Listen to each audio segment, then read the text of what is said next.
मागच्या वर्षी मला गर्भपिशवीचा कॅन्सर असं निदान केलं होतं बाहेर डॉक्टरांनी.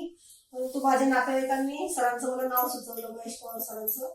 त्याच्यामुळे मी यांच्या हॉस्पिटलमध्ये आली. तर यांनी मला एवढं मानसिक खूप मी घाबरलेली असताना खूप मला मानसिक आधार दिला, समजून सांगितलं की एवढं काही नाही आहे, आपण तपासणी केल्यानंतर सर्जरी करू आणि संपूर्ण आपण त्याचं हे करू. तर अशा प्रकारे माझं सगळं संपूर्ण तपासण्या सरांनी करायला लावल्या. माझ्या मनातली सर्व भीती काढली आणि तपासण्यानंतर सर्जरी केली माझ्यावर. आणि सर्जरी पण एवढी की मला अजिबात काहीच जाणवू दिलं नाही सर्जरीचं पण. आणि छान झालं. 8 दिवसातच मी चालायला लागले, चालू फिरू शकले गर्भपिशवी काढल्यानंतर. आणि त्याच्यानंतर पण मला सरांनी 3-3 महिन्यांनी मला नुसतं भेटायला या असं म्हणून सांगितलं.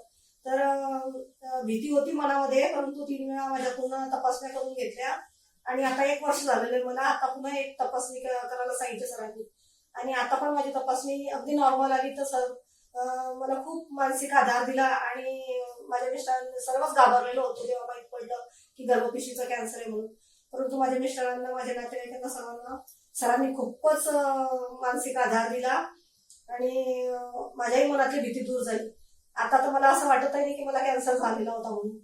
माझं ऑपरेशनही खूप छान झालं आणि मला कुठल्याच प्रकारचा त्रास नाही. ऑपरेशन झालंय असं मला जाणवत पण नाही. मी सरांचे खूप खूप आभार मानते. कारण कॅन्सर म्हटलं म्हणजे सगळेच खूप घाबरून जातात. घाबरलेल्या अवस्थेमध्ये सगळे नातेवाईक वगैरे असतात.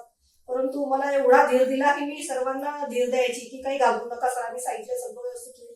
तर माझं खरंच खूप चांगलं झालं. मी सरांचे खूप आभार.